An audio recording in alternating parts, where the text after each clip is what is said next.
5 steps to digital transformation. Now, I bet you every conference you've ever been to, the title has digital transformation in it somewhere. And whether it's 3 steps, 4 steps, or 5 steps, you've covered different things. But what I'm going to give you is kind of my view on the things that I'm seeing from the different meetings I have all across North America. So it'll be a little bit in my humble opinion stuff. And for those of you who know me, I definitely have my opinion. So my goal here in this next 20 minutes is to share you my opinion. So what's interesting about this is a Harvard study that says 80% of business leaders say they are being positively disrupted. I find that actually kind of interesting because I feel like positively disrupted is maybe an oxymoron. Is it possible that that's an oxymoron? Or maybe it's the people that they were interviewing knew they were being disrupted and wanted to put a positive spin on it. But disruption by its very nature, I don't think is usually positive, even when you're disrupting yourself. But the more interesting part of this article was that the same leaders felt like, I think it was less than 50% of them feel that they actually had a good transformation story to transform. So 50%, I don't know, less than 50%. I don't know if you guys think that's good or not good. I feel like we've been talking about digital transformation. It's not like we started talking about it in 2017. So to me, everybody should have a plan by now. So why are people saying less than 50% have a plan? So clearly we're still in this phase of trying to figure out what to do and how to do it. So let's look at some of the key components. So I don't know how long it was ago that somebody wrote software is eating the world, but boy, we really are seeing it right now in life, right? It is truly taking over the world.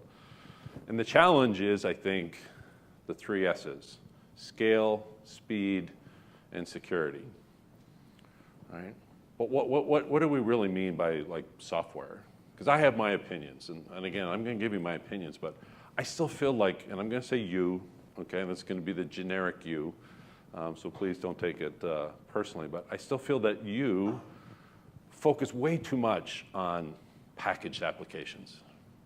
When we start talking about applications, you think about applications as your ERP or you're this, that, we're buying this, We're still so worried about the cloud.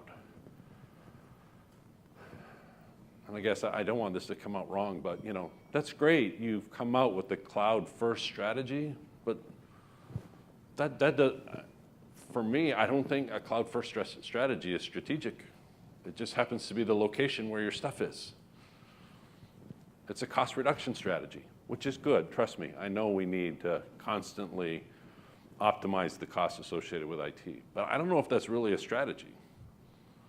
I mean, I feel like we've gone through this transformation of realizing that packaged applications are just transactional engines that help run our business. And buying them and totally customizing them was a bad call, right? Sticking them in the cloud and kind of renting them and having somebody manage all that was a good call. Good. I mean, I agree with all of that. But I don't think that those applications are what differentiate you. I don't think those applications are the things that will help you disrupt yourself. I feel like it's the stuff in the middle. Right? I believe, and from what I am seeing from talking to people, is that this view of what a smart application is really how companies will differentiate themselves in the future. That a smart application is the stuff that you build yourself, not the stuff you buy off the shelf, regardless of whether it's on-prem or in the cloud. It is the ability to take historical information, current information, correlate things, and react and respond to your customers, partners, employees in real time with context. That's what people want. Right? So I still don't see enough focus on that. And how are we going to build that? And how am I going to deal with all this technical debt that I have? Whether it's in the cloud or on-prem, right? So that's what I really want to see us starting to talk about in these next 2 days. Like, I've never seen more companies, like non-traditional companies, want to become a software company. Now, from my view, I look at every industry and I kind of see the trends. You know, financial services have always kind of led the way with a lot of technology stuff. You know, historically, healthcare to me didn't until Obamacare, and then it kind of flipped healthcare on its head, and we needed to relook at the business model. And then all of a sudden, people were, you know, doing massive investments in technology based on some of these new rules. So then all of a sudden, you see this flow of stuff in healthcare. You know, the things that Amazon's done to retail is forced retailers to relook at things. I've sold more technology to grocery stores than I ever thought I would in my life. You know, a company that makes cents per can of peas is now spending millions of dollars on figuring out how they can have a digital experience with their customer to differentiate themselves. Industrial manufacturing, which to me has been one of the latent technology buyers. You know, batch was fine. I need it overnight. I'm fine. You know, we got ERP, we focus on MES. They're so process-centric, it's always about improving the process. Hasn't been a big technology buyer. And I see those companies now hiring thousands of developers. I've never seen that before. You know, where they want to learn how to become a software company, even though they're a heavy machine company. I mean, those are fascinating times. And I don't know if you're seeing that in your business, but I'm seeing it all across the United States in different industries. Before, I used to see it in interesting companies like Walmart. Walmart wanted to build everything themselves. You know, UPS wanted to build everything themselves. You know, where like a FedEx would buy, you know. And then it was just spotty people. You know, you had to have, you know, very big companies and thousands of developers. But now I see like these non-traditional companies hiring thousands and thousands of developers. It's a trend that I think will just continue to grow. All right, so let's look at some of these 5 steps. And I think what you're going to see, I don't want to zoom to the end, but I think what you'll see is, okay, yeah, Kevin, those are the 5 steps. I get it.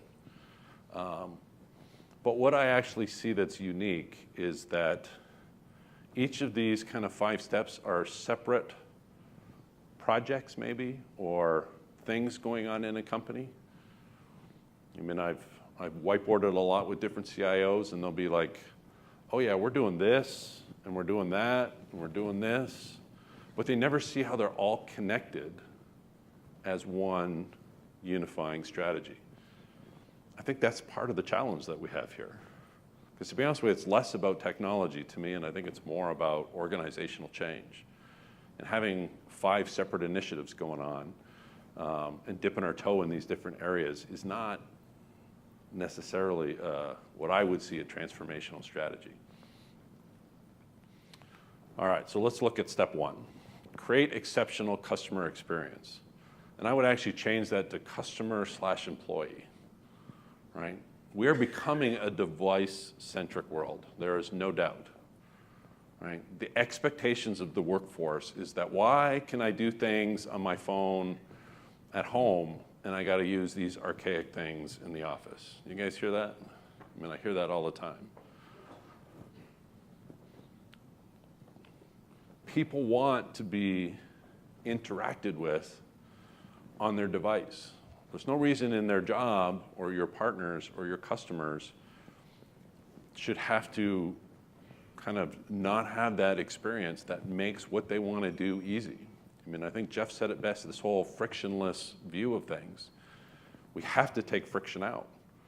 And to me, it's becoming very device-centric, and I still see too much from a design standpoint where we're designing what I would say is inside out versus, see, that's my Canadian accent. Anybody pick that one up? Inside out versus outside in. Right? We're so wrapped up in all our technical debt, and we need to build this capability for the business, and so we build it on the side, and we build these capabilities, and we add this feature, you know, and we're kind of doing it the inside-out way. Not enough outside-in thinking. I love what Jeff said about kind of how to think about transformation, because that is a trend that I'm seeing more and more of, which is people creating skunk work versions of their company, putting them off-site and trying to disrupt themselves. And what they end up doing is they end up designing things very outside in because they're free of the inside-out constraints that they have. So I think the trend that we're seeing is that everything has to have the customer's experience at the heart of what you do. Now, I'm not going to try and make this a technology sales pitch, but I hope you learn in these next few days about all the things that we're doing to help you facilitate these things. Journey mapping. We have journey mapping. Anybody know we had journey mapping in Aris? I mean, there's some really good stuff that we have out there to help you think outside in. So that was my one commercial. I put it on the slide. I had to read it. Boy, I got some views on data. You know, the digital business platform is really fueled by data. I can honestly tell you, as I talk to different companies, is that if I just went in and tried to understand where you were on your data discovery journey, I would know how ready you were on your digital business platform and how you're going to transform. It is the leading indicator. If you are not that far in discovering your data, historical, mixed with real time, event data, not transactional data, and looking at IoT and trying to pull all that in together, which I get is very complicated. The farther are you down that road of discovery, the more you will start realizing that how you view transformation and how you put your architecture together will be game changing. So I find that a very interesting part of the industry. I mean, do you have data scientists in your company? I think the data scientist is probably the hottest IT job out there right now.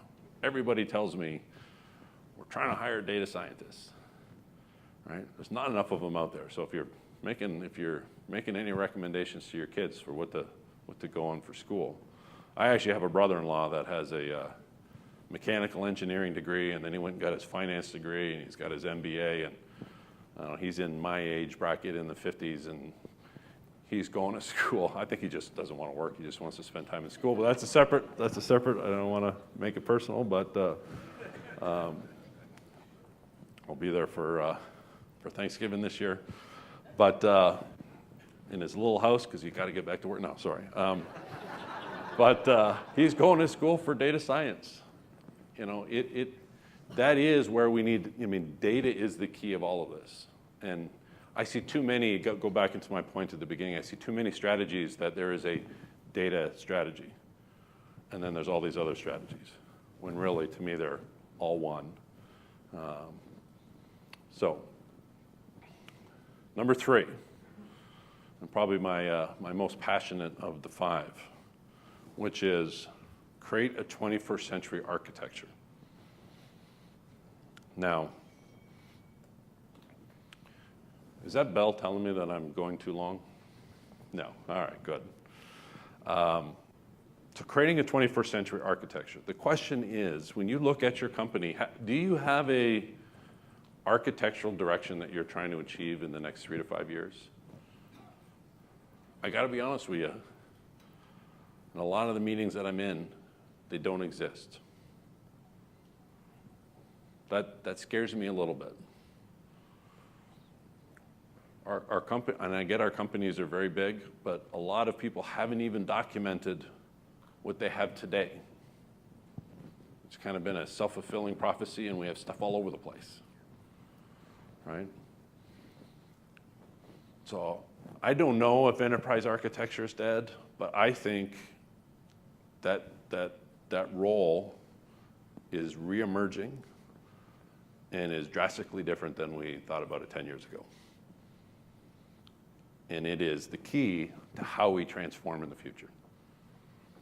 And understanding your as-is architecture and figuring out where the to-be architecture needs to go in order to allow you to be able to transform is critical in that story. I see a lot of companies that create projects with some of the new kind of thoughtfulness. I don't see enough companies that are in the middle of a transformation. You're going to see some of them today. Walgreens is on a transformation. Very excited about where they're going. 3M is transforming. Johnson & Johnson has done an awesome job in the last few years of transforming. They view that they have all this technical debt, right? And it's all strung together to make these applications work well together. Whether it's integration or ESBs or APIs, I mean, they got this mess of stuff. And they have made the decision that I do not want to build new stuff on that technical debt. A lot of people are going through the same thing. So do I consolidate all my technical debt? I'm going to clean it all up. I mean, how long is that going to take? You could spend years cleaning up your technical debt. Now, granted, I think you need to do it over time to save money, to fund innovation. But what a lot of companies are doing are saying, I'm going to put an independent federated layer over top of it. And I'm going to event enable that back, and I'm going to put it in memory, and I'm going to connect my in-memory with my data lake, and all the smart applications I'm going to build on top. I need to build them fast. I need to be able to fail fast. I don't want to be building it back tied to the back end. That's where we're seeing companies going. So hopefully you'll see some of that in the next day or so. All right. The merging of physical and the digital worlds. I love this example with the toothbrush. Because I'm being told that the toothbrush will now have sensors in it and mirrors, and it'll be an IoT emitting device that will tell you how well you brush your teeth. All right, we laugh because, wow, that seems a little excessive. It's kind of no different than that Tide button. I think we all want like a Miller Lite button, next to the fridge, right? That's what I want to see. Well, I don't know how the beer companies haven't gotten on the button thing yet, but people would be in the middle of the night hitting that button like crazy. But the toothbrush example, which seems a little extreme, really does feel like it's the norm. Like, oh my goodness, everything is getting turned on right now. The massive amounts of data that are coming at us are coming in droves. A lot of CIOs, I read this in CIO magazine, says that we're figuring out how to manage our IoT data. But what we haven't figured out yet is how to monetize it. And the monetizing it, to me, goes back to step 3, which is when you build an architecture that allows you to build things fast, you will figure out how you can monetize that. And you know what? You're going to get it wrong. So that's why you got to fail fast. We can't be building things that take 12 to 18 months anymore. We got to be building things quick, microservices and DevOps, and we got to go fast. There's some pretty amazing IoT stories that we have out there right now. Coffee machines with those little pod things, I think we all would like that be IoT. I'd like my mine to be replenished at home a lot faster than it's being done. We're working with 7-Eleven right now on IoT connection to their Slurpee machine. It's everywhere. Slurpee machines are very profitable in a gas station. Now, I wanted to know if they were going to put the mirror in the Slurpee machine so that the kid that's sticking his head under there, that we do facial recognition and send it to his parents and send him a bill. But we're not that far yet. All right. All right. That was step 4. So now let's look at step 5. The transition from a CIO to a CDO, Chief Digital Officer. This one I feel like is almost controversial, right? Do we need a CDO?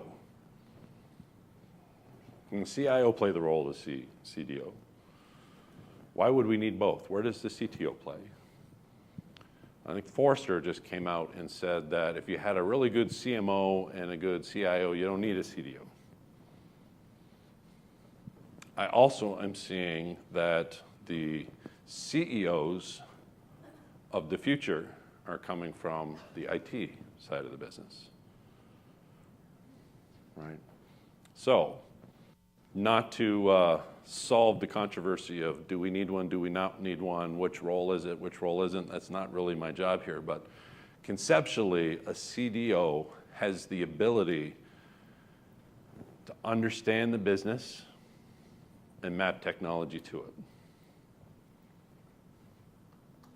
Now, the business seems to be going very digital and is being disrupted.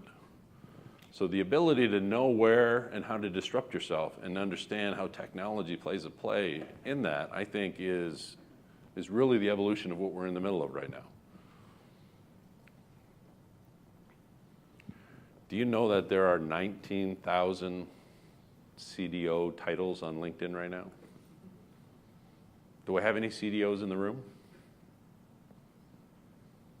Phew, could have said something and made somebody mad. I didn't. I'm glad. So, but I mean, it's kind of amazing to me that this has taken a life of its own. And I really do think it's going to become the most important part of how we transform in the next few years. And that's where I tell you, when I do meet some of the CIOs around North America, some are very good at managing the IT infrastructure, the technical debt. Don't always have a seat at the business table. We look at how IT has kind of morphed. It used to be kind of one organization under a CIO as we were going through all the ERP stuff. And then as the ERP stuff kind of faded and people didn't see the value in it, now all of a sudden we've broken up IT into a matrix organization and it's aligned to the business. But as we align to the business, we serve the business better, which the business loves, but are we doing that in lieu of having enterprise architecture and how all this thing needs to come together? These are challenges that I see people being faced all the time, which is why I honestly believe that organizational change is your biggest inhibitor to a digital transformation. All right. So why Software AG? Because I think whatever starting point you're on, I think we can help you. I really hope that in the next day and a half, you will learn so much more about where we're going to help people transform, either whether you're hearing it for the customers or you're learning it through the products. There's a lot we can do. I need you to stop thinking of us as Web Methods and Alphabet and Eris and Apama and Adabas and Natural. I need you to stop thinking that way. Those products are just products. Those products have capabilities. Those capabilities are what needs to come together to help fill in gaps for you, to help you on your transformational journey. For some reason, we fall so much into these product silos. My ask of you is that you don't think that way while you're here in the next couple days. You may be an Eris customer. You may be an Alphabet client. You may be a long-standing Adabas and Natural or Web Methods customer. Please take those blinders off. See everything and how they're all connected and how they all come together to align to these transformational goals.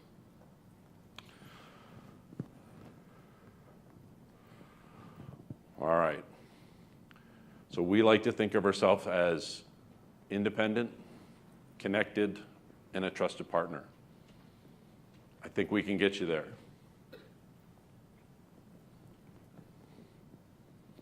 And we're doing it today, as you can see. All over the world, different companies, different industries. There's some really exciting things that are going on right now.